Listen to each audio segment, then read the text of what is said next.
What is up, everybody? I am Kevin Iole. Thank you for joining me. I am with my friend George Zapata. We are going to talk Canelo versus Crawford. The fight is Saturday at Allegiant Stadium here in Las Vegas. I am in Las Vegas. George is in Berwick. George, how are you today, my friend? Kevin, good to see you as always. It's I'm seeing you more now that you're retired. Yeah, it's kind of crazy. I got a lot of calls this week. I haven't had a lot of stuff going on in terms of media appearances since I retired, but this week has been nuts. I did a couple things yesterday.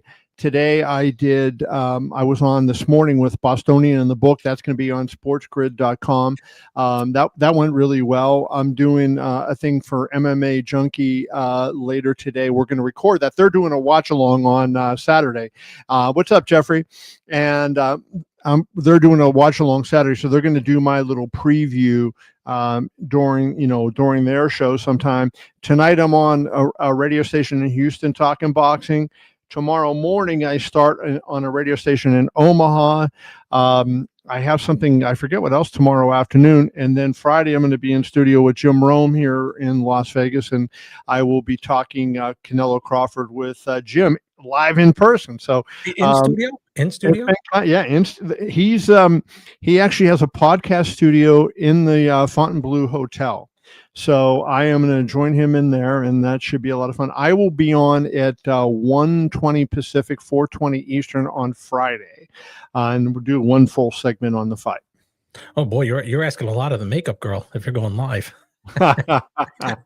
Yeah, no, I know. I've always had that issue, right? And that's why our things are so highly attended because people know that I can't afford to get a makeup person on here, so now we're in big trouble. But let's switch into the fight. I mean, first of all, do you agree with me? Like, I think this is the biggest fight of the year. We had Usyk and Tyson Fury fight earlier. We had Usyk fight Daniel Dubois. And what's up, Diz? So we had a lot of big fights going on, but to me, this seems like the fight of the year. Well, it's weird that you should say that because the fight of the year, yes, by far, as far as skills and matchup wise, yes. The fact that there hadn't been so much buzz until this coming week, like you were telling me, I was shocked. I mean, I talked to Fred Sternberg a week ago, and he said really there wasn't much buzz there. Who was it? That's Frederick. We call him Frederick, but Fred Sternberg. Yeah, I don't think I ever heard. Legendary Hall of Famer. But that guy. Okay, yeah, now I remember. Well, let me say this, because I think this is an interesting, comparison. Mayweather Pacquiao fight, right? It was first talked about in 2009. I know I wrote a column after Pacquiao stopped Miguel Cotto. I wrote a column on that fight, and I said what they ought to do is make Mayweather versus Pacquiao at that point. So that was November of 2009, and then for over 5 years, George, all I did every time I was on the radio, and I did a ton of radio hits or TV, are Mayweather and Pacquiao ever going to fight? Then the week of the fight, let me explain this to you. I was working for Yahoo Sports when that fight happened. When they had the NBA game meeting, and that kind of set everything in motion where the fight was going to happen. When the fight was finally announced, I wrote every single day at least one story, except for one, and that it was announced in February, until after the fight, which was in May, and then I wrote 3 weeks after the fight. That's how much interest there was. And everywhere I went in Las Vegas, no matter where I was, UFC event, out to dinner with my wife, shopping, people, who's going to win Mayweather Pacquiao? What do you think about Mayweather? It was unbelievable. And I remember fight week, I said to Dana White, because Dana White actually worked with us at Yahoo for that. He was an analyst. Nicole Zalumis was our host. Myself and Dana were fight analysts for that show, breaking the fight down and everything. And I remember saying to Dana off the air, I thought it would do 4 million on pay-per-view. And he thought it was going to do an astronomical number, but he scoffed at 4 million. And of course, it ended up doing 4.6 million. It was just an incredible number. no fight has ever had that. The biggest fight I can remember other than that was Tyson Holyfield 2. Tyson Holyfield 1 was big, but not a lot of people gave Holyfield a chance. Tyson Holyfield 2, because now Holyfield wins the first fight, is massive, and everybody was into that fight. But I can't remember anything like Mayweather Pacquiao in my lifetime. No, that was massive. But I remember years ago when these fights were made and when they were coming down, some of them were 2-3 months out before when they really started building up. Now times have changed. The pay-per-view model really, and this being free on Netflix with a subscription, I mean, it's really changed. I was shocked that the fight was coming up so quickly. Yeah. Well, here's a difference, and I think it's something that's going to get used to. Maybe I'm wrong on this, but and I'm not actively working anymore, so I can't confirm anything, but this is kind of what I think. UFC has 46 events a year, plus when you add the Contender Series in, right? A lot of times they that's a 10-week thing, and the Ultimate Fighter, they have multiple shows a week that they do, so they're promoting every single week virtually, right? Right. And so they can't go out ahead and promote one event all the time like boxing would do, right? So if Crawford Canelo was being promoted by, say, Golden Boy or Top Rank or Eddie Hearn, they would be doing for 3 months is promoting Canelo-Crawford, Canelo-Crawford, Canelo-Crawford, and it would be in the media a lot more. UFC puts stuff out, right? Or I should say Zuffa Boxing, not UFC, but we know they're one and the same. But then what ends up happening, I think, is the fact that they are promoting their other shows, and now they got to promoting this show. And they've had stuff going on all along. They've had Nina Drama doing stuff with Fernando Vargas Jr., and they've had stuff going on, but now is when they're really kicking it in. And I think that is a big difference, and that's going to be sort of, if they go forward and have a long-term history in boxing, I think that's going to be more what it is. But don't you want to have a good first impression?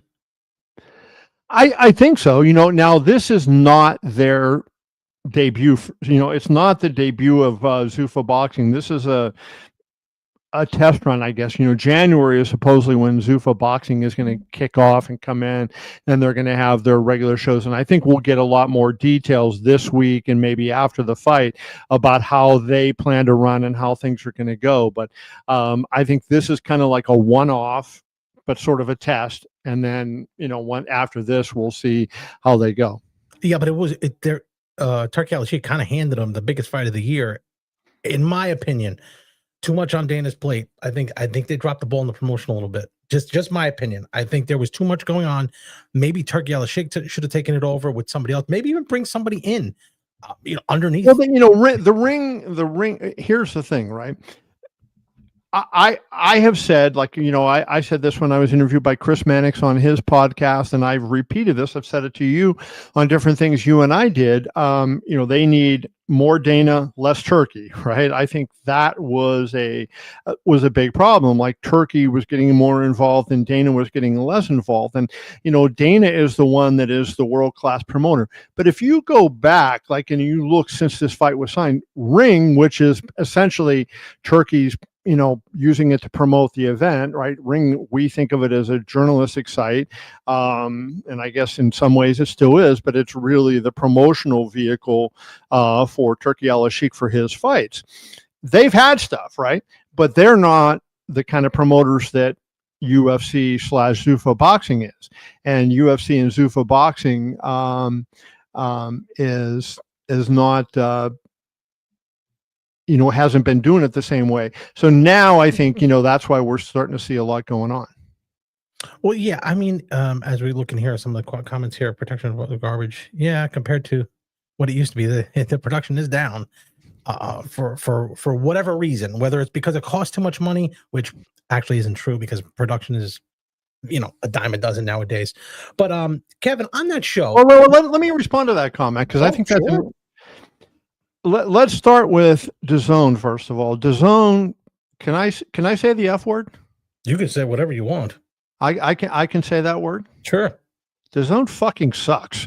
I mean, now they are owned by one of the world's richest people, right? They don't have a money issue, but their production is absolutely freaking horseshit. I mean, it is awful. And, I think Chris Mannix is good. He's controversial because people don't like his scorecards, right? But Chris is a very good broadcaster. But the rest of their crew, not so good. And their angles, they're to me, it's just really, really bad. And a lot of their, I don't know if any fans, if you guys who are watching this live, drop it in the comments if you agree with what I'm about to say. Their shows always look dark to me, right? Like it's not lit correctly enough. I mean, and this is, I think, going to be an issue with this fight card that I think concerns me. They announced the announced crew a week or 10 days ago, and there are a ton of announcers. That is a big problem with the DAZN cards, like way too many voices trying to get in, and they put too much garbage in that doesn't make sense, right? And even when you saw like the Jake Paul fights on Netflix, they have roving reporters, and there's too many voices. Like I think, you have your host up in this up in the box. You have the play-by-play person, maybe one or two, for sure one analyst, maybe a second analyst, and then you have one reporter, and that's it. And we don't need these celebrity interviews that DAZN does and that Netflix was doing under the Jake Paul production.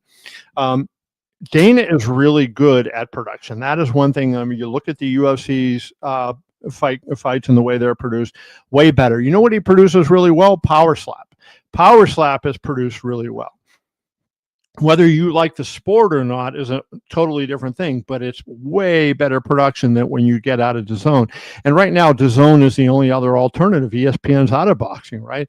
So there's nothing really consistent, especially for the high-level fights, where we're going to have a chance to get the casual fans, right? When a fight like Saturday was on ESPN Deportes, Oscar Valdez, us hardcore people, we'll tune in and watch that in Spanish or, and see that, or on some, Pro Box TV or whatever. We'll tune in and watch those fights, but the casual fans not. And that to me is a big problem. But they also, as Tech Dumb Dad has said here, they're leaning on the social media aspect to get it done. They're not putting the work in. He's right. They're easy. Just the production companies, not Dana White. I will say but he doesn't allow the garbage. He doesn't allow the guest guy who's in the front row get an interview. That's not going to happen. It's very controlled. And when you have all these people, that was one of the worst things I've seen on when Turkey Al-Sheikh has it. You have everybody and their mother talking about the fight. And just get to the fight. I know he likes production or promoting an event, but it turns me off. Like, I mean, these hour and a half before another fight goes on, right. The flow sucks. No, it's terrible. But that's DAZN is doing those shows now. Turkey owns a percentage of DAZN, and those are DAZN shows mostly. And I think that is, even Riyadh season. What's that? Riyadh season. Yeah, those are mostly DAZN shows. Oh, they're horrible. They're the worst. Yeah, DAZN is awful. And, I think if they could keep Chris, like, I was disappointed not to see Chris Mannix isn't on this show, right? I mean, Chris Mannix, in my mind right now, is the absolute best boxing broadcaster. He's not a play-by-play guy, but he is the best. Forget Max Kellerman or whoever, Coppinger, whoever else you want to say. Chris Mannix is the best. And he should be on the broadcast. Now, I think bringing Kellerman in makes it better, right? That's good. But look at what we have now, and I don't even have the list in front of me, but you got Anik is doing play-by-play. Anik is great on MMA. We'll see how he does on boxing. John is really a talented guy, so I think he'll do good. Andre Ward, I like him, but he is 100% biased in favor of Crawford. 100%. And so you're not going to get a straight view, from, Crawford could get knocked down and Andre Ward's going to talk about he won the round because he did something else, right? So, and we're going to get to talk about the fight in a little bit here and give our predictions. So, but Andre Ward, he's good, but, with Crawford being in the fight, he's there. Mark Kriegel was on. Kriegel, one of the best writers in boxing, just phenomenal. I should give a plug to his book on Mike Tyson, was incredible. Kevin, I'm looking at this list here. read them off. What the hell? What are we doing here? You have Mario Lopez at the desk with Antonio Tarver, Mark Kriegel, he's very good, Mike Hoppinger, and Jim Gray and Heidi Adderall. So Heidi Adderall and Jim Gray, are Jim Gray in the Hall of Fame. Heidi's working a lot of UFC shows. She is good. So I don't think you need two reporters. Number one, do you need all that? You should kind of thin that down a little bit, don't you think? Right. So Tarver was good. I don't have a problem with Tarver being on, but now what are we getting into? So we're going to be we're going to hear from Andre Ward and Kellerman at ringside. Then we're going to go up to the booth and we're going to get Coppinger. Who knows what the hell he's going to say at any given time. Antonio Tarver is good, but he's more of a ringside, guy that, that you want there. I don't know, Mario Lopez, he's good, but I'm not big on Skipper Kelp is going to be on there. We forgot Skipper Kelp. Yeah. So Skipper is a friend of Dana's, right? So Skipper is that. They went, they were friends of Dana, and Skipper's around all the UFC shows. He's just not in front of the camera and everything. I covered Skipper back when he was a boxer in the early 90s. He went by Saigon Skipper. And so he's going to be, if you watch UFC broadcasts and you see the role that Dean Thomas plays, that's the role that Skipper Kelp is going to play in this fight card. So, he's going to be at ringside and he's going to look at it from, a coach's perspective. I don't think that is the worst idea, but I think we just have too many people on these broadcasts. Now, I'm not going to criticize them yet because I haven't seen the production and how it's going to look. But I do know on these freaking DAZN cards, when they have, they'll have Ariel Helwani on there. They'll have, they have Mike Tyson's son on the Jake Paul fight. I mean, think of all these names that, that they have on these shows. They have the three Brit announcers a lot of the times, and then they have Sergio Mora, and they have what's his name, Todd Grisham, and I mean, there's just so many, and Coppinger shows up on them. There's just too many voices, and your head's spinning on where things are going. And we don't need to hear interviews from freaking celebrities in the crowd. Who gives a shit about what a celebrity thinks? We don't care. Here's the other thing. It reminds me of WWE wrestling, when you have the two guys that are okay, they're famous, right? They want to get their shit in. They always want to, and it just becomes too complicated, and everybody wants to show their stuff. And it brings sometimes less is better. Sometimes less is better. And I've learned that in business. Less sometimes is a lot better. Right. Yeah. So I think, here Dana will be in charge of the production. So I just think, he is better than whoever they have at DAZN that's doing this, right? So as a result of that, I'm confident that the broadcast will be better. I think John Anik will do a really good job. He's going to have to ride herd on Andre Ward to keep Andre Ward unbiased and fair. Because that's going to be difficult. But when Andre Ward is engaged and is into the fight, he's good. I think he's probably the best boxer / analyst that there is when he's engaged in it. You don't agree with that? Well, what Andre bothers me is he had a great career. He did. I'll say a phenomenal career, right? But it was short, and then went right into broadcasting. It was short, but he went right to broadcasting. Oh no, short. He won the gold medal in 2004, turned pro, and he retired 2018. 14 didn't have many fights though. Didn't have many fights. So no, what I'm saying, he didn't have many fights as far as because after Kovalov, and then he retired after who? Did he retire after Kovalov? Let's look him at. I think Kovalev was his last fight. Yeah, but let me just look him up while you. Oh, my point being is they've put a lot of eggs in the basket of Andre Ward, and he boy, when it's almost like, I hate to say, because he may be a friend of yours, but Tim Bradley, when he gets on a kick with somebody, he gets on that guy's bandwagon. Tim Bradley is a Crawford guy too. Like Crawford's one of his best friends. So Andre Ward was 32-0, right? I mean, so he had 32 fights. 32 fights is a lot. And he fought over an 18-year period. So, and he had he was out for a gap, though. He was out for a big gap there. Yeah, that's what I was just gonna say. Now, Tim Bradley, I think, is good, but he's not on this broadcast, so no reason to get into him. But that's who he reminds me of. Andre Ward sometimes could get into that position of biases.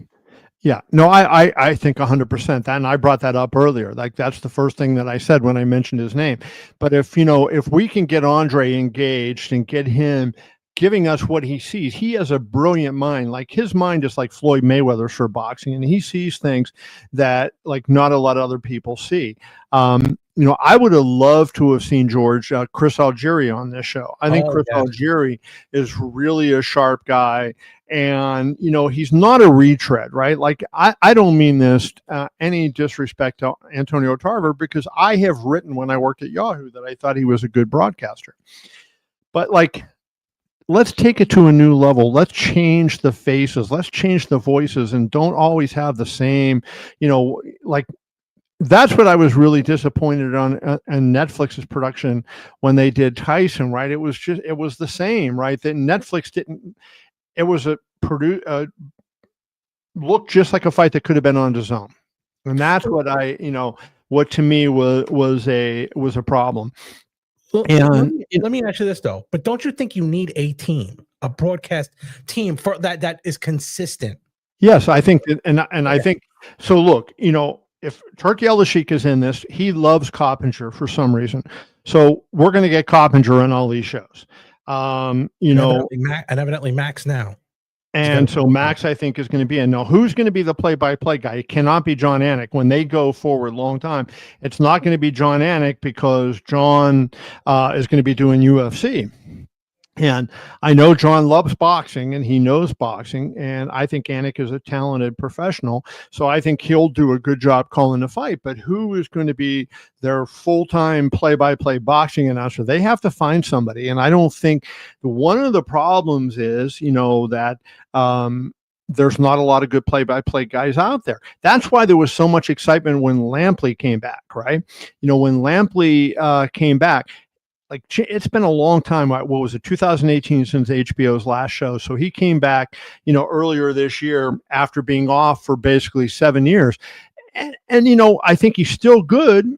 But, Jim was like a guy that, had a 99 mile an hour fastballs, now throwing 94 and trying to fool you instead of blow the fastball by you, right? Jim, still a good broadcaster, still a good boxing mind, but not the guy that he was at his peak at HBO. So, I don't think look, I'm an old guy. Like, you see the gray hair on the side of my head. You got to get younger people, and Jim's in his mid 70s, right? We can't rely on Jim Lampley. Even if you think he's still the best play-by-play guy, we can't rely on Jim Lampley to carry us, right? So I think, you need to go and get another play-by-play broadcaster. That's, because Anik cannot do it unless they get another MMA broadcaster and make Anik the boxing guy. And I'm not sure he's going to want to do that, because he's a diehard on MMA. But that, we're getting a little far afield of the fight. So let's get into the fight, right? So I have my take on it, but let's get yours. Who do you see winning the bout? This was a tough one for me, because I would go back and forth. 1 minute Canelo, 1 minute Crawford. I don't know if you saw that report that came out today about Crawford's shoulder. Do you see that? No. Fake news? Could be. Somebody reported that there's a lingering shoulder injury. Crawford? On Crawford. Maybe you should check it. I don't know. Maybe that's true or not. I don't know. But let me. I'm retired. I'm not a reporter. Well, you could find out from your buddies. You could find out. So anyway, here's my take. Every single time I've picked against Canelo, he's won. Every time I've picked against Crawford, he has won. Obviously, I picked him against Spence. The issue to me is going to be,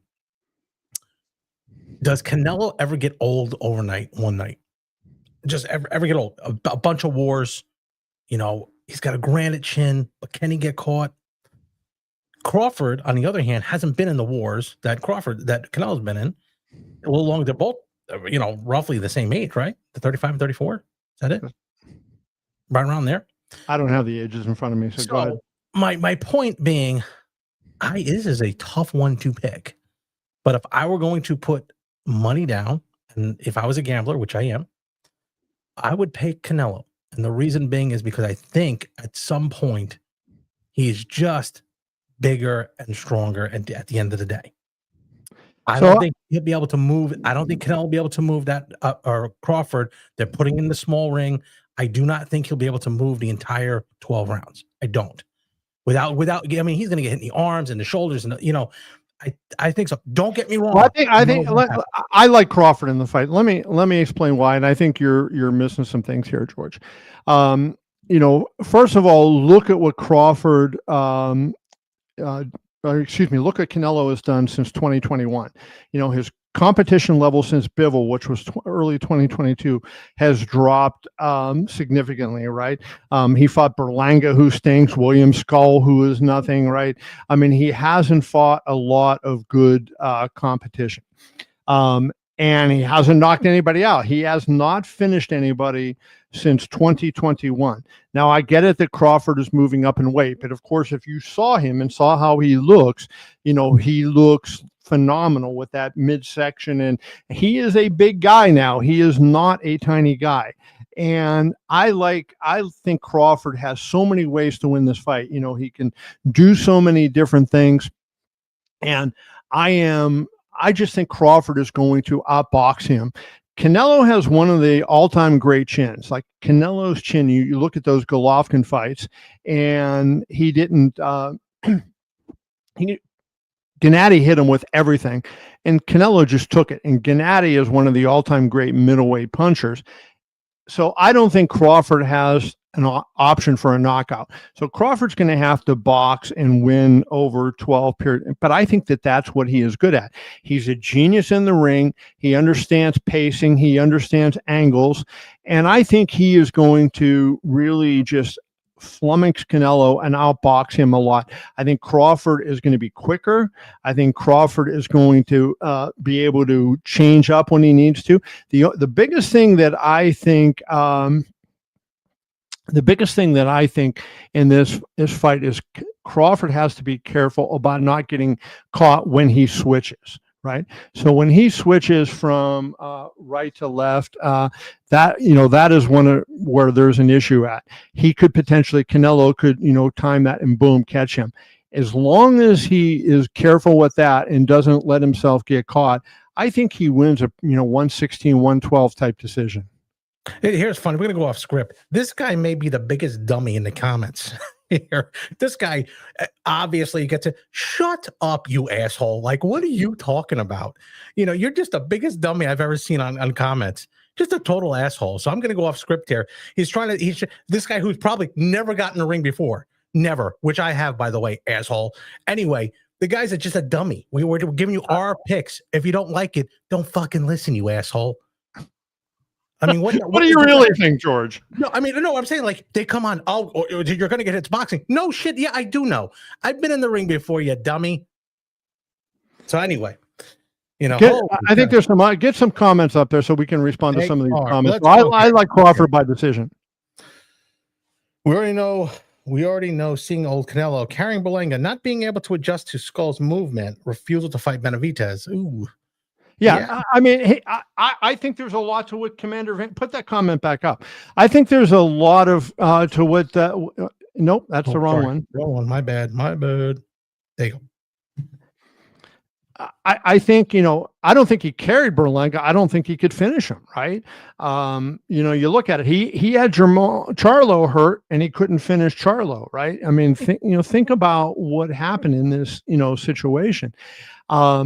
I think Canelo's still a good fighter, but like I agree, like with Skull, he knew how Skull was going to fight him. That's how Skull fights, and you knew against Canelo it was going to be times 10, and he should have been able, in my opinion, to be able to adjust and corner William Skull and land something.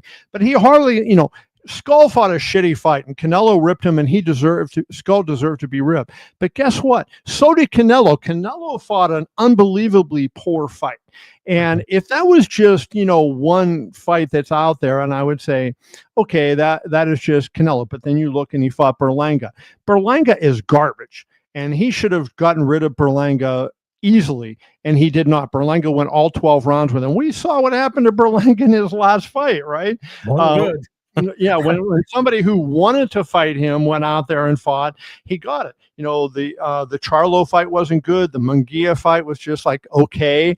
John Ryder, he couldn't finish John Ryder. I mean, you go through all these guys, and I think Canelo is an all-time great, but I think we're starting. He's hit his peak, and he's kind of on that downward run. And you know what? This brings up a good point. Crawford didn't bring that power up from his last fight. I don't know if he's going to be able to hurt Canelo at all. Well, I didn't. I said Canelo has a great chin, so I don't think a knockout is going to be.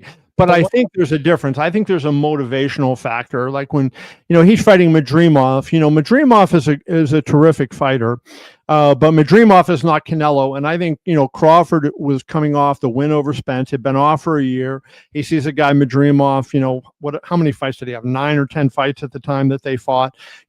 I don't think he was expecting much from Madrimov. He wasn't, he didn't have the intensity and the focus, but I think it's going to be a different story on Saturday night. What about the smaller ring, though? I don't think the ring is 20 foot. I mean, so. Well, Crawford wanted a 24.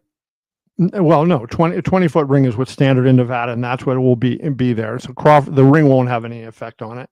Okay, let's go to the next comment.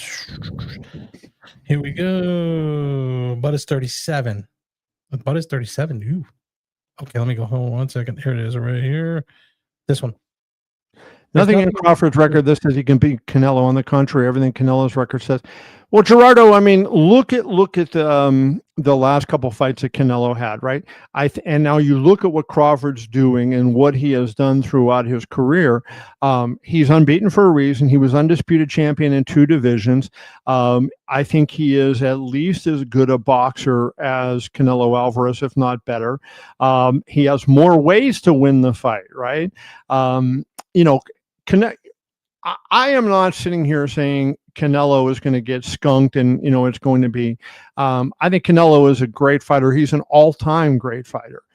He's going to be in the Hall of Fame, and he deserves to be in the Hall of Fame. But I think at this stage of his career, against this opponent, he doesn't have what it takes to win the fight. Maybe you're going to be right. And I,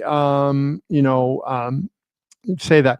And I see Gerardo said in a later comment, it's a known fact that when you move up in weight, you lose speed. I disagree with that. I mean, sometimes you do.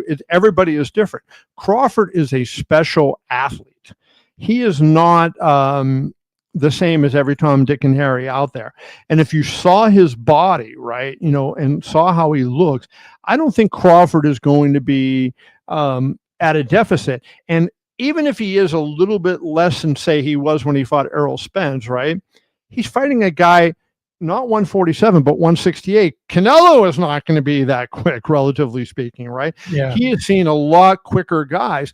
So I don't buy that, right? That thing. I think he is going to be fine there. You don't think the motivation that Canelo is going to, get him up for this fight? I think he's going to be up. It's late in his career. I think Canelo is going to be up, and I think Canelo is going to fight the best fight that he can possibly fight. Having said that, I wonder, does he have enough left in the tank to beat Crawford is a genius. Like Crawford is like Mayweather in the ring. His mind. I think of the last, say, 25 years in boxing, the guys that, to me, understood the game at the highest level and could adjust really quickly were Andre Ward, who will be ringside for the fight, Floyd Mayweather, and Bud Crawford. I think those three guys share that, that instinct and everything. And so as a result, I think, Canelo's going to be up. I think he's going to fight a good fight, but I think Crawford is just next level there. Okay, can Crawford do the Floyd Mayweather game plan to beat Canelo, or is Canelo far Canelo too far evolved from the fight for it to be of any use? George, I think, Canelo doesn't deserve it's 13 years ago that he fought Floyd Mayweather, right? Or 12 years ago, whatever it was. And he is a different fighter now than he was then. And I think it's unfair to bring him up. Now, is Crawford going to fight like Mayweather fought? No, they're different style of fighters, right? And I think the way that Mayweather fought, Mayweather was looking to counter. He was looking to make him miss. He was looking to make him expend energy. Crawford's going to look to make a miss, but I think he's going to do it in different ways. Crawford's going to use angles, right, George? I think Crawford's going to give Canelo different angles to look at, right? And he's never going to see the same thing. There's not going to be patterns building up in the fight. I think that's where we're going to see Bud's genius in this fight. Where Mayweather is a guy, he can stand in front of you and he can make you miss, and he turns his shoulders and he pulls back and he slips and slides, and Mayweather had such great feet. Crawford has great feet too. There's a lot of similarities there, but I just don't, in my mind, I don't think it's fair to Canelo to bring that up. He has evolved from that fighter, and B, I don't think that Bud can fight the way that Floyd fought. Let's see if Matt Grant here has a comment. He says Crawford is 38 years old. He didn't look impressive at all at 154. What makes you think he will be better at 168 against a much better boxer than Madrimov? Well, number one, I think Madrimov is a good boxer, and that was the fight of Madrimov's life. And it was a fight for Crawford coming off, the fight of his life, right? Fighting. So, the motivation for Madrimov is high. The motivation for Crawford is low. I don't think it was just, I think the worlds collided and everything came together in that way. And so I just think, Crawford has more ways he can win the fight than Canelo, in my opinion. Okay. Let's go to this one here. Also from Matt Grant. Also, do you think he gets a decision in Vegas, even though Canelo is known for controversial scorecards? Good point. That actually is a good point. I remember what was the rematch between Canelo and Triple G? 2018 was it? I think that was the second fight. I sat next to Chris Mannix, and he said to me before the fight started, I worry about the scoring in this fight and these judges. And then you kind of saw, what happened there. But I think, they have good judges scheduled for the fight. Go to BoxRec and find out, put up the judges on the screen. They have the judges on there. Steve Weisfeld's one of the judges. But I think the fight will be scored fairly. I think whoever wins the fight will get the victory.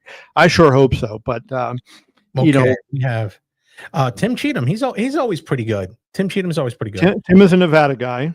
Max DeLuca and Steve Weisfeld. Used to live like 2 towns over from me in New Jersey. I think Weisfeld is really good. I think DeLuca is good. DeLuca used to be from California. Now he lives in New York. He and Julie Letterman are a couple, and so. Yeah, see, and I think Max is very good, and I think it'll be a fair scorecard by those 3 judges.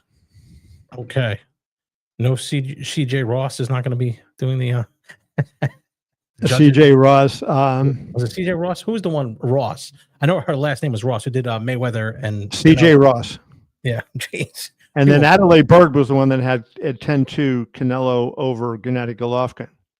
Oh, jeez. Well, she won't be doing it either. I could tell you. Yeah.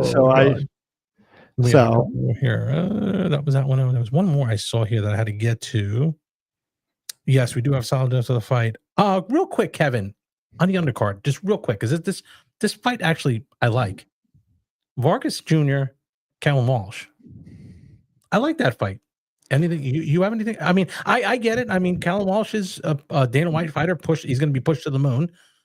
What do you think Fernando Vargas has to bring to the table here? I think Emiliano Vargas is the better Yeah. fighter in the family. Fernando is, what is he, 17-0 with 15 or 16 knockouts, 15 but his Dominican. competition, hasn't. I mean, I think that there are two young guys on a similar path, right?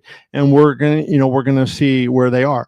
The thing, I have said, like, I think Callum is a talented fighter, but I think, they try to I'm trying to see how to I don't want to say they, because Dana wasn't really involved. Tom Loeffler was Callum's promoter at 360 Promotions, right? And so I criticized one of his opponents last year.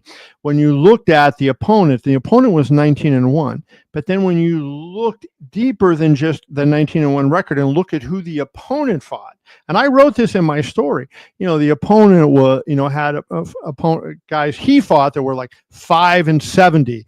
15-125. I mean, go look at it, and you'll see what I'm talking about. And I'm going to bring that up here in just a second. It was common. That's common though. That was common, yeah. But okay, so if you're Callum and you're saying you're ready for a world title or close to being ready for a world title, you can't be fighting guys like that, right? You have to be fighting guys. So I was critical of Callum. Now I think Callum's last time out, he looked good and he did a good job. I think the question is, I think Vargas is not the guy to be able to knock him off. I think this is still pretty smart matchmaking on the part of Tom Loeffler, who's working for Zuffa Boxing now. Oh, is he really? Yes. And I think you're seeing, that they picked a good opponent for him. I think it's 3-1, if I'm not mistaken, on Callum is the favorite. I'm not that into the fight, right? I am. I think it's a good one. I'm interested in the Bohacek fight, right? I think Bohacek is an interesting guy going against Brandon Adams, and that fight was kind of a mess when they fought in Puerto Rico and it was wet, and that was Bohacek, kind of got hosed a little bit in that fight. No, I remember you making that comment, and it didn't go over well, but what didn't go well? Well, it didn't go well. You criticizing Callum Walsh.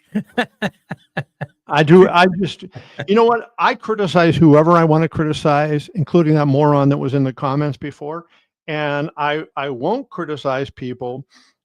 So here, I want to bring it up. Let me get this here. Dean Sutherland was the guy I was talking about. So it was March 25th of this year.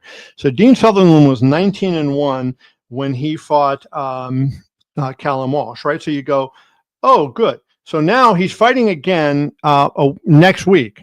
So who is he fighting? He's fighting Josh Thane, who is 2-0. Okay. Then we look at his opponents.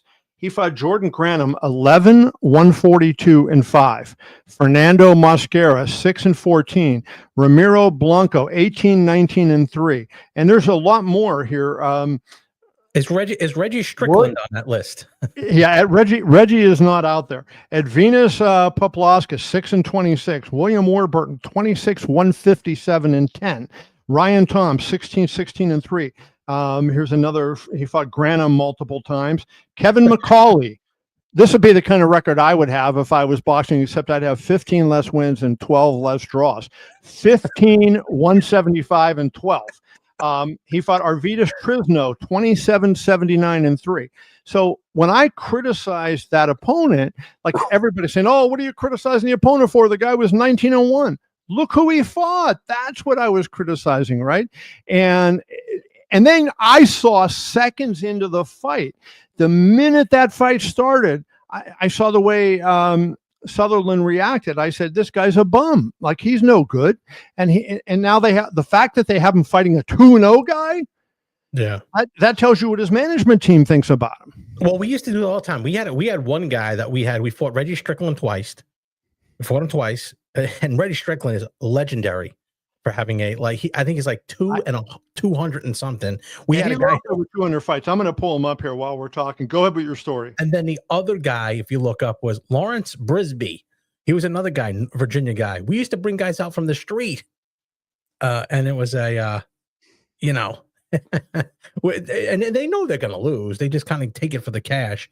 We had a Ron Kroll. He was another guy up in He lived on the reservation over in Michigan. He was another guy. So it's done. But so Reggie, here's Reggie's record, and I have a great story about Reggie. Good guy. Reggie, 66, 276, and 18. Oh, man, it's worse than I thought. And now I think he has more fights than that because he fought under a lot of different names, right? So right. He wasn't just Reggie Strickland. He would fight in Indiana this night as somebody, and then the next night he'd fight in Oklahoma as somebody else, and yeah, no, he did it all the time. So he has a lot more fights than are on this record. But here's my story about Reggie that I think was great. I wrote a story about him probably when he had 250 losses, right? I was just talking about what is it like to fight that often and lose all that time. And then when he retired, I saw that he retired, so I called him and I said, Reggie, you fought over 300 times. You're going into managing fighters, and he said, and this isn't a direct quote because it's been 20 years now. I can't remember, but it was a hilarious line. He said, I got screwed by so many people during my career. Now it's my turn to do it to them. I mean, I'm telling you, there was so many guys like that. Reggie Strickland, Greg Serb, the Pennsylvania, had the Pennsylvania commission here. I remember he told us, he's like, we're not going to ban him. He can fight. The guy can fight. He literally can. He just will carry you. And you know what? Fighters, unlike MMA, that you're thrown into the mix, they're not going to do the MMA, but there's a lot of money put behind some of these fighters. You got to build the record up a little bit, but holy cow, Reggie Strickland was legendary, and they knew exactly what he was in there for. And Reggie started in the 80s, and so boxing was still, they didn't get tougher until the Ali Act came out, which was a few years after that, and so you had to have the federal ID and all that stuff. And these guys were able to get out there, George, and do a lot of crazy things. Buck Smith, there was a lot of guys. Smith, another great guy, Buck Smith, and my brother Diz brings up Dennis the Boss Man Burley out of Scranton, Pennsylvania, another guy who they brought in just to lose. Good friend of mine, and what a surprise! We missed you, Kev. Look at that, Manu. Saying they missed you, buddy. They all missed you. Well, I'm glad somebody misses me, because I think most were saying glad to get rid of that guy. But I think, boxing is at a stage now where there's a lot of good fighters in the sport. Honestly, there are a lot of really good fighters in the sport, but the sport is not put together the right way. Right. And I don't know if, I often would have hope, because I'm an optimistic person by nature. And I would say, hey, they're going to get it done. But then you look at what's going on and you just go, man, like it never, ever changes. And, like the biggest thing to me, when you look at a UFC fight card, whether you like MMA or whether you don't, if you look at a UFC card and you look at the matches almost every single week, right? They have got, number 6 is fighting number 7, or number 6 is fighting number 5, and they make even fights. And so you're not getting, every once in a while, you get a young guy that they know is a prospect that, fights, but that's not too often. And they make their guys fight tough fights. And so when you do that, even if you lose early, like I think there was this thing, HBO and Showtime had the ability in their contracts to cancel your contract if you lost. Mm-hmm. And that was really bad, and that hurt boxing, right, a lot, because now that made managers say, I'm going to take less risk because I got an HBO contract. I worked all this time. I don't want to lose the fight and not be able to come back. And what you really want out of guys is to say, hey, we believe in you and we think you're a talented guy. We want you to fight your ass off. And Arturo Gatti was the example of that. Arturo Gatti physically was not that great of a fighter, right? He was good. He wasn't a journeyman, but Arturo Gatti was not a De La Hoya or a Mayweather or a Canelo. Arturo Gatti, was a guy that had this, right? He had the huge heart. And in horse racing, you take Secretariat, who I think his heart literally when he had the necropsy was measured or weighed, it was like twice the weight of other horses, right? I think Arturo Gotti's heart probably, was twice the size of other fighters. I mean, he was a guy that just had balls and he really wanted to fight. And so as a result, we didn't care if Arturo Gatti won or lost. We care if he was fighting, because you knew if Arturo Gotti's fighting, you had to come on and you had to see that, and you knew you were going to have a fight. And too often in boxing, they put these fights on like, I'll go back to Callum Walsh, that, that guy I talked about that he just fought, right? Sutherland. Like, why are we getting this? Put him in with somebody who can compete with him and push him. I think Callum has talent, right? I do. I'm not dogging Callum. I'm dogging the system, and that's kind of what I'm hoping for. Well, here's the one thing, Kevin, that you said. There's a few other companies that do that. Nintendo, Pepsi, Coke. If you lose, they pulled their games. The games they pulled Mike Tyson's endorsements. That is actually true. I know that. I seen that in a book. Well, I think when Mike, was out there, I mean, let's be fair, Mike, when he got endorsements pulled, there was things going on that were outside of boxing that I think, Pepsi was pulled after he lost. I know, and Mike Tyson's Punch Out was pulled when he lost. They actually switched it to Buster Douglas boxing, and it flopped horribly. Yeah, how many people watch? I didn't even know that. But no, and then Holyfield had Sega, and he had Holyfield's knockout or whatever it was. He loses, and he loses the contract. So there is something to that. But also, Kevin, you have to buy into these people. I'm learning that more and more in business. You have to what? They have to buy in and invest themselves in the fighters. You talked about promotion. Charlie Kirk died. Wow. Jeez. Breaking news. You hear that, Kev? I did. Wow, I didn't know that. Let's keep the fights. Let's talk the fights. Wow. Okay. So anyway, back to the you got to invest on the fighters to have them be successful. Or have your promotion. There's no big guy that I want to sit there and put my money down to watch right now. If you tell me in boxing, there is none. Yeah, I think the key thing is like do good matchmaking, right? So I think when you have like take Floyd Mayweather, right? On his way up, he was matched brilliantly. And I don't say that because of the record of the guys he fought. Bruce Trampler, in his mind, is the Hall of Fame matchmaker for Top Rank. And in my mind, the greatest matchmaker in boxing history. If you ask him, he'll say Teddy Brenner, who was one of his bosses. But I think, that Bruce, to me, was the greatest ever.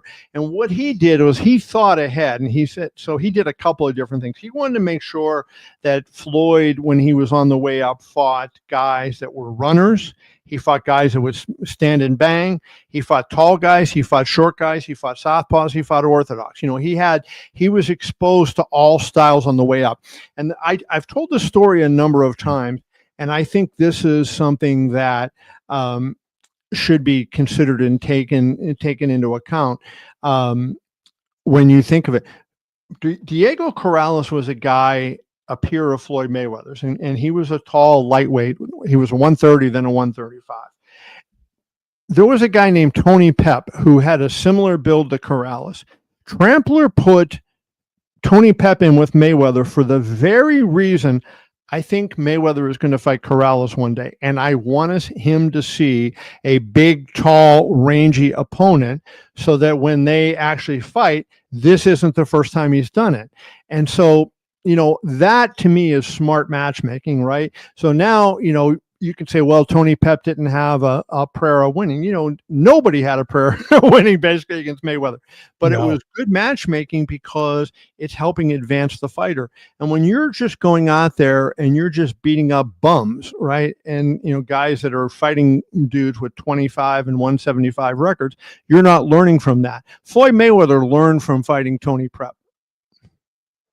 And here we go here. Kevin, do you think Pretty Boy was the better overall boxer over Money Mayweather?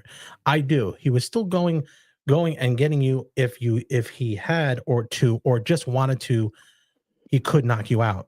I get it. It's kind of the question that you get about who was better, Cassius Clay or Muhammad Ali, or Ali before the Supreme Court decision, Ali after the Supreme Court decision. I think it's the same question. And I would say that, Floyd, Pretty Boy Floyd, was a better skilled boxer than Money May, but Money May learned how to win the big fights, right? He understood what it took. Floyd, Pretty Boy, could punch. He wasn't a knockout guy, but he hurt you. You did not want to stand in the, you didn't see a lot of guys standing in the pocket against him and saying, hit me on the chin, right? Because he could crack. Right. Now he had hands that, his hands were delicate, and, he injured his hands a lot and all that. So if I had to pick though, and I had to say, I had to put a fighter in the ring to win one fight for me, would it be Pretty Boy Floyd or would it be Money May? I would say Pretty Boy Floyd. Oh, would you really? Yes. Wow. I would have gone opposite, but you would know because you were there. You covered more only what? Every fight but two, right? He had I covered him in the amateurs, covered him in the Olympics. I remember him in the amateurs. And then I did in person, I did 43 of his 50 fights. Wow. So that is crazy. And I'll say this, let me add this in, because I want to just respond. I see a number of people were mentioning Charlie Kirk, and you mentioned it. I said talk about the fights because we don't know, we don't have facts about what's going on, and I don't think it's really, I am sorry that anybody, we're in a despicable period of time where, because you have a political difference with somebody, and I'm assuming that's what this was about, that you take these kind of actions, but we don't have the facts to discuss that. So I think, that's better left for some other place, and, we can continue talking about boxing, and I'll say RIP and God bless him and God bless his family. And I am so sorry that, that we're in this kind of world today. But, when I was starting to say something about Mayweather, and now I forgot where I was going.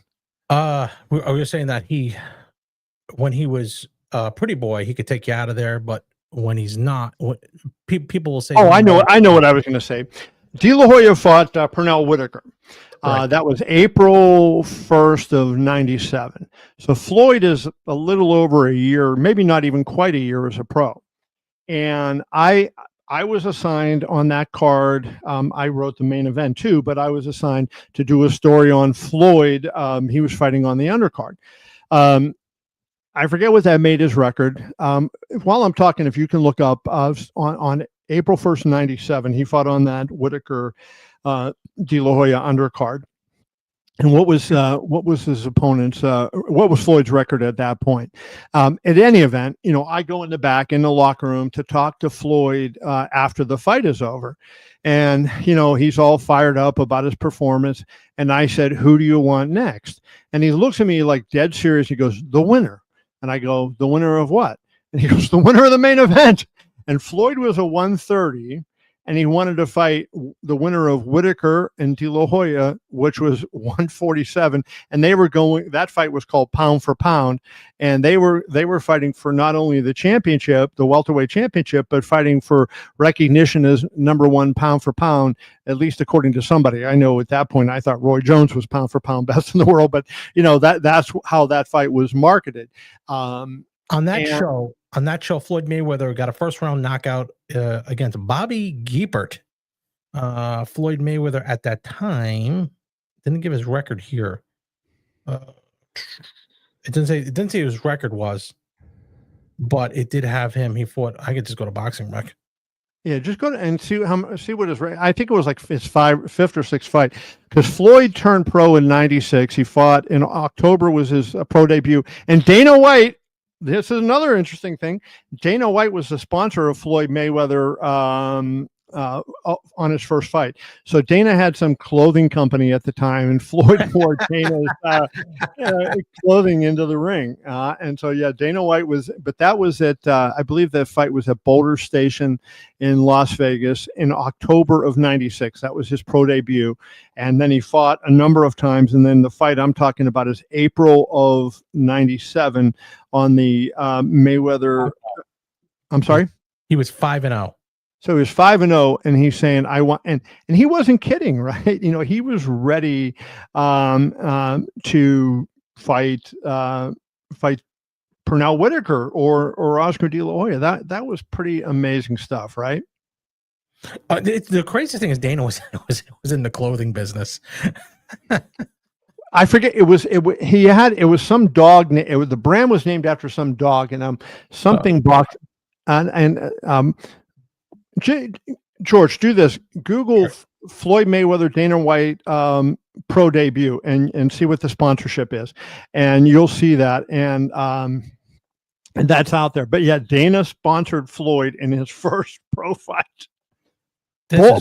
Bowling something. It's like bully boxing or bowling something with a B. Oh boy, Bullenbeiser boxing gear. What Bullenbeiser? There you go. What does that mean? Okay. So that was a dog of some kind, right? And Dana had Bullenbeiser boxing. He sponsored Floyd in that debut. Oh, Lord. Floyd it was like crazy, right? All my worlds started coming together later, right? Because I knew, like at that time, I knew Dana from around Vegas. Like, he wasn't involved in MMA yet, I mean, I think he was probably like he was managing some fighters, but I saw him around the gym. I used to go to the Golden Gloves gym a lot, and that's where Dana and Mike Tyson got to be friends. And I would see Dana in there. Dana was doing a lot of different things. Like at one point, Dana was going to be a referee.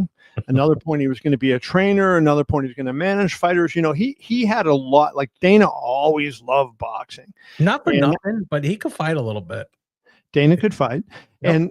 But part of the reason that I've always taken seriously when I was covering that Dana was going to fight, not fight, Dana was going to get into boxing, was because I knew how much he loved the sport, right? And that was one of those things that that he just loved it so much, and then he couldn't make headway into it, and he finally ended up going into MMA, and of course had phenomenal success. Boy, that was the biggest pivot in the history of pivots, wasn't it? And it did well for him, right? Well, think about it. Do you think there'll ever be a company that can sell for the multiples that it has? You figure he bought it for $2 million, sold for $3.3 billion. Do you know how hard it is? Over $4 billion they sold for. Over 4. Okay, so you bought it for $2 million. $2 million. Think about the multiples you'd have to do right now, because no team is right now. No team, no professional is going to sell for $2 million. Well, but I mean, think about this. Like, so I think that was a phenomenal business story, right? So in 2001, you pay $2 million for it. In 2016, you sell it for over $4 million. I think it was if I remember the exact figure, it was 4.025 billion. I think that was the number. Okay. That was, how many years? 15 years, right? Pittsburgh Penguins were sold to Fenway Sports Group in 2021 for $900 million, and now it looks like Fenway Sports Group is going to sell them for $1.5 billion. It's certainly not the same, multiples like you're talking about. Yeah, but I mean, multiples. Look at the appreciation in just 4 or 5 years. Now you go over, 15 or 20 years, and that's, it's here. You're going to be in the trillions. Yeah. You got to be in the trillions. Think about that. There's no company that's going to sell for that. No way. Not now. Not maybe 100 years from now or something, or 50 years from now, maybe. Like I just think, and one of the things I've said this on interviews. One of the things that concerns me when Dana first announced the formation of his boxing promotional company, I wrote 2 columns on KevinIole.com, really praising it and saying I thought it was a great thing. But like what I've seen since was, Dana giving a lot of stuff over to Turkey. And I said, what they need to be successful is more Dana, less Turkey. And, I think Dana is the person who understands how to promote and how to build things.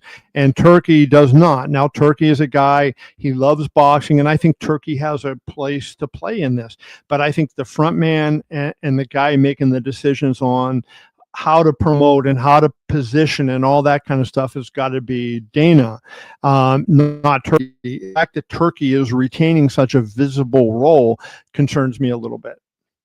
Is Dana going to be at Dana will be at the show, but who's going to be the front guy? But is Dana going to be the front guy?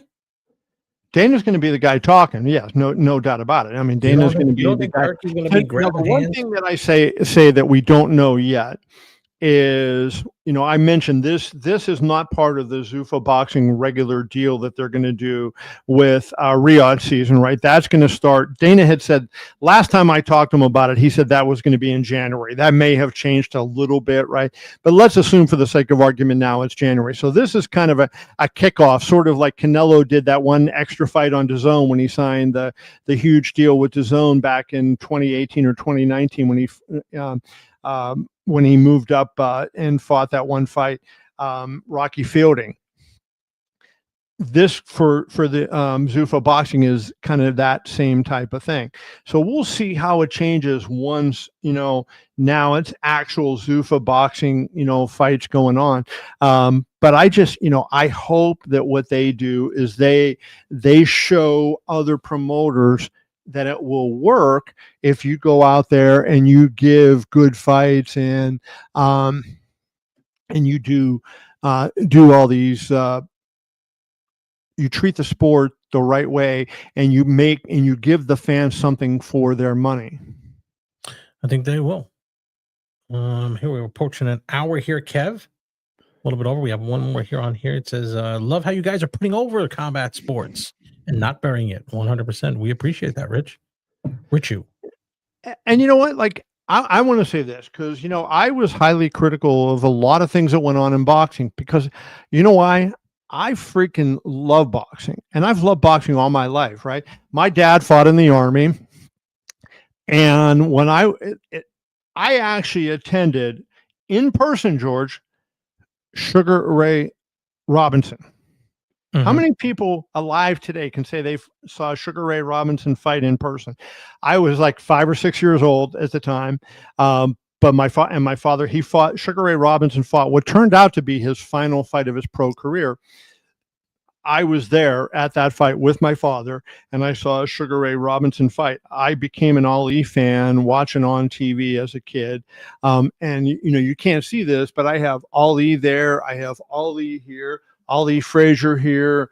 I have an Ali Frazier Neiman painting right there. I get a whole bunch of and hang on, let me get something here. Talk a second. Go ahead. All right. Well, guys, let me see here. We got another one. Will Turkey make Crawford actually stand there and fight for the good of the sport? I don't think he's going to do that. I think he is a Crawford guy, and I think he's going to let him do what he wants. Oh, there it goes. There goes Kevin. Kevin trying to get stuff together. Look, there we go. That wasn't good. No, what the hell are you doing? Oh, what do you got there? You saw your Ali ring given to you by Muhammad Ali. Kevin, you have all those things in the background. Now they could see that on the documentary I did, where I went into your home and did all that stuff. They could see it there. The documentary is on my channel. But yeah, let's talk about that documentary because I want to tell a funny story. I don't think I said this to you, right? Oh shit. So George did this documentary on me, which was, I am so honored that he did that, right? And it was phenomenal. It came out really, really well. But I got George at his hotel, and we went to the UFC media day, and then we came over to my house. And I was showing George around my house, and I didn't realize that he's recording me for this documentary. And I'm like, well, this is my Willie Stargell Pittsburgh Pirates wall. And I'm talking all this goofy stuff and showing him, I showed him my cufflinks that I got from President Obama and, and all these different things that I have, I have in my library in the other room down there. I have a bunch of pictures of me and fighters on the wall and everything. And I'm in there talking to George about all that stuff. And I'm thinking this is just he and I shooting the crap. And then all of a sudden it's in the documentary. And I would have certainly been talking a lot differently about that. Well, it made the documentary. Are we talking George Djokovic now? No, that was me. I did it. No, George, a good friend of mine. Yeah, he did. This George. You George, yeah, me. I did the documentary. Me and Tech Dumb Dad. Give him your YouTube channel page so that if people are logged in on my page. Yeah, Tech Dumb Dad has been on there. We met up on George Djokovic's podcasts a bunch of times there. He's done we've had good conversations. There's a Potter brand with Georgie Bagels. Switched over to Georgie Bagels. There's a couple questions on there from Jose. Put those questions up and let's talk about those. Okay, will Turkey make this one? I did when you were out there fumbling around. Will Turkey make Crawford actually stand there and fight as similar to what he did to Shakur, and fight for the good of his company? Turkey can't make anybody do anything once the bell rings, right? If he could have, Canelo would not have fought William Skull. William Skull wouldn't have fought the way that he did. So no, Turkey can ask him to fight, but Crawford's going to fight the way he wants to fight, which I think, hey, look, I think it's going to be a good fight. Like, no, yeah. If I thought the fight was going to suck, I would say it was going to suck. I want to say this too, right? Because you can go look it up, as they say. Who said that? Yogi Berra, right? Or Casey Stengel? Somebody said that. Some baseball player. So. You can look it up. 2023, after Canelo fought Charlo, I was either the first or second question at the post-fight press conference, and I asked Canelo about fighting Crawford. And he got pissed, and he said, would you let me enjoy this win? And I wrote an entire column that day I talked to Steven Espinoza, who was the head of Showtime at that point, and I wrote my column on that Charlo post fight, advocating for Crawford versus Canelo. So I wanted this fight long before Dana White was involved, long before Turkey Sheik was involved. I wanted this fight for a long time. So I think the fight is going to be good. But however the fight goes, Turkey has no say in whatever it did. And then, Jose also asked, and I think this is a good question, and this is something that I think, should be addressed. Why didn't Crawford cross over to the mainstream? You're not a really hardcore boxing fan if you didn't hear of Crawford, because he's the best pound-for-pound fighter in the world. But that being said, his PR is fucking unbelievably horseshit. Terrible. And they did a poor job, and his PR person, who I will not name, acted like her responsibility was to keep him away from the media instead of allowing the media to talk to him. Because, I did a story on him when I was working for Yahoo. And I talked about him when he went to Africa and he was helping, get clean water for people over there. And he did so many good things for people, charitable things. And I talked to a million of the people around him. I talked to one of his school teachers, and this guy is a really, really good guy. But he has been sheltered, not by him, but by the people around him, and they've kept him away and out of the media spotlight. And I think he also was one of those guys that I think, kind of fell under the radar in terms of how good he was, right? And he didn't have a lot of big name opponents. Like, he fought Ricky Burns. And I remember I was on, I think it was the BBC, if I remember correctly. It could have been Sky Sports, but I'm pretty sure it was BBC. And when he was fighting Ricky Burns, BBC's asking me, do you think Crawford can stand up to Ricky Burns? I'm like, what? He's going to walk right through him. What do you mean, can he stand up to him? People didn't know about Bud because, he didn't have a lot of he fought the guys that were there, but he just happened to be in divisions where there weren't a lot of really, really good opponents, So I think that became a big problem. And you hit that around the head about the PR guy. Well, not guy, but my God, how do you not? The biggest fight of the year. How long we've been talking about this? The biggest fight of the year, and then you're pulling him away from the media. Not a good move. It was exactly what happened after Spence. After he beat Spence, goes on Joe Rogan, and should have done the world tour, and you didn't hear from him for a year and a half. Yeah. Well, that George, I think so. What are we now? September 10th. I think it was August 17th, if I remember correctly. His team put Crawford is now done with media and is going to training camp and locking down until he gets to Las Vegas. Are you fucking kidding me? I know. Get it.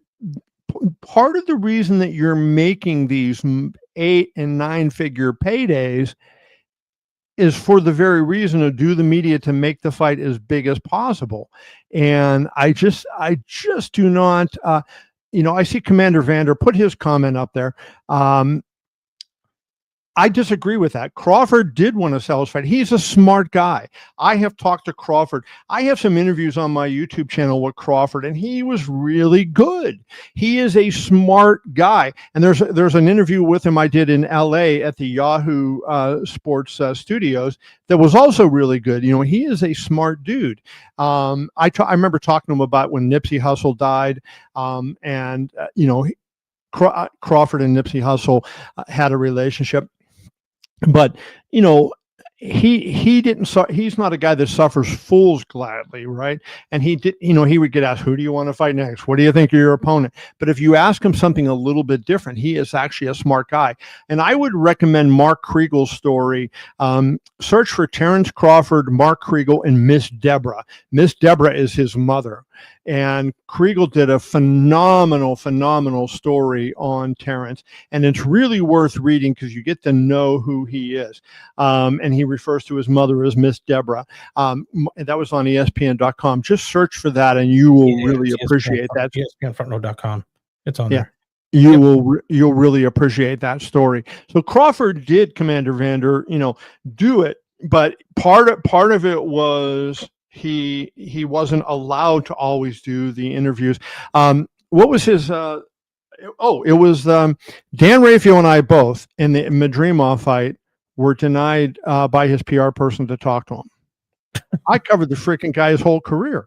Dan Rafael was at ESPN.com and USA Today, and she said, "Oh, Bud's not doing any interviews." And you know, do you think that some of it was Bud or no? I mean, I think and Andre Ward had that same publicist. Oh, there you go. Yeah, and so you know, I think that's part of. I think Bud might have had a little bit to do with it, but I think that she pitched herself to say, I will keep this out, as opposed to, you know, you joked about Fred Sternberg before. Fred Sternberg is the best publicist in the freaking history of boxing. And he's one of the best publicists in sports history because he gets it. And, you know, one day we should interview Fred about the Manila Ice story, because this was shit that Fred just made up about Manny Pacquiao, because at the time Manny's English wasn't very good, and so you couldn't get that kind of volume of interviews. Manny was willing to do all the interviews, right? But his English wasn't that great. So Fred created this whole Manila Ice thing, and there were people believing that in the gym Manny came up with some new punch and that he was referring to it as Manila Ice. And it was great because it got so much attention and so many people talking to it. And you have to, as a publicist, you have to say, I'm in boxing and it's behind, and forget about other countries, because it's, you know, I know every country's sports are different, but in the United States, boxing was, and I'll eliminate UFC because this story came in 2005, right? Boxing was behind the NFL. It was behind the NBA. It was behind Major League Baseball. You know, and you can start going down all the other things. Now it's definitely behind the UFC, right, and MMA. And you think of all these things were big. So you have to work extra hard to be able to get attention for boxing, and that's what Fred did. And on this particular publicist side, you know, she tried to keep people away from the fighter. So I don't, you know, that's a long way of saying that, you know, Crawford they do it to themselves. I mean, yeah. It should not have happened. But nope. Anything else? We got any more, George, or what? No, that'd be it. That looks like that. Last one there. We're working on an hour there. Then, put El Cuerpo's up there. Oh, I didn't see that. Was there one up there? Right next one down. Oh, I apologize. I didn't see that. Canelo will be remembered as a throwback legend that didn't wait to move up in weight for challenges. 100%, I agree. Now, I don't like his last 5 fights, you know, since the Bivol fight up until this fight. I don't like who he fought, and I thought he kind of got away. You know, he should have fought Benavidez, and he hasn't. You know, it's But I agree with that. I mean, Crawford fought guys. He fought Austin Trout when Trout was at his peak and was a tough guy to fight, and didn't have a big name value. He didn't have to fight him. He fought Arslandy Lara at that same point. He didn't have to fight Mayweather when he was 21 years old, right? He took a lot of those fights, and I 100% agree with what they said. Do you know the purses of the fight? I don't know the purses yet. I didn't look, so unfortunately for me, since I'm retired, that's one of the things that I'm not doing. Like I would have known that before, but I don't know. But they're both making 8-figure paydays, and it wouldn't shock me if Canelo's close to a 9-figure payday for this. And one more here. I hope Canelo gives us a good fight and Crawford stands in the pockets. Not going to happen, I think. Crawford's not going to run, right? Crawford is not necessarily going to stand flat-footed. I think Crawford's going to use his feet. Crawford has great feet. He's going to move in the pocket. He's certainly not going to stand in the pocket. Kev, if he stands in the pocket, he's getting. Well, it depends on how we're going to say stand in the pocket. I mean, we're going to stand in the center of the ring, and neither of us move, and we're just going to trade. No, he's not going to do that. But I think he's going to create angles. But he's going to be in front of him. He's not going to use the 20-by-20 ring. He's going to be in front of him. Oh, there you go. I think I'm going to bet all I got on Bud. If you take my pick, yes, and I have picked Canelo, so go with Bud. And I'm taking Bud Tavares, so I'm with you. I think I think it's going to be a good fight, and I don't think it's a slam dunk. When he fought Errol Spence, the day the fight was announced, somebody asked me who's going to win, and I said Crawford, easy, and people are like, what? And I'm like, to me, it just was it was the same thing when Winky Wright fought Felix Trinidad. I remember people were like going, and I was actually on the documentary, before the fight that, how they interviewed a bunch of the writers and everything. And I was asked, who do you think's going to win the fight? And I'm like, who's going to win? Winky's going to destroy him. And I love Tito Trinidad. Like, we were close. I love Tito, but it was no doubt to me. Matchup. That was a bad matchup for Trinidad. Yeah. I mean, that Winky Wright was going to always beat him. I have liked Crawford in this fight, but I don't think it's a blowout, right? I think Crawford, Canelo can win the fight. Like Winky Wright versus Trinidad. To me, the only way Trinidad was going to win that fight was, a hope and a prayer. Crawford and Spence, Spence had more than a hope and a prayer, but I thought Crawford very solidly would win that fight. This fight's a tough fight, but I like Bud. We had a couple of you in Mexico from the guys. That's good though. I like it. Hey, give him credit. Like I like it, So what do you think, George? We done or let's give 30 seconds if anybody wants to ask any more. 30 seconds more. Pop out. 30 seconds or a minute. What do you think? Let's give him some time. I got Michelle out here. So if you want more questions, we'll get that. George, did you get my Sugar Ray Leonard autograph? Of course I did. Of course I did. Now let's pull this up. I want you to look not at the picture, but what did the man write? Kevin, you're the best. Sugar Ray Leonard. If I got up and I walked over to that wall and there's a picture of Floyd Mayweather and it's signed, what do you think that says? You're the best, Kevin. Certainly doesn't have me anywhere in there. Yeah, exactly. So I think we are finished here. It doesn't look like we got many. Kevin, we got to do this more. Hopefully, but let's do it. Let's do it live after the fight Sunday, if you can do it Sunday. All right, we'll do it Sunday. When do you think the fight will come off? Will it be an early one or no? The UFC is going to be on before that, so my guess is going to be after 11 Pacific. I mean 11 Eastern. All right. Well, we'll go on the spur of the moment there. We'll see what happens. So plan on us sometime on Sunday. I don't think we'll get my. Hey, you know what?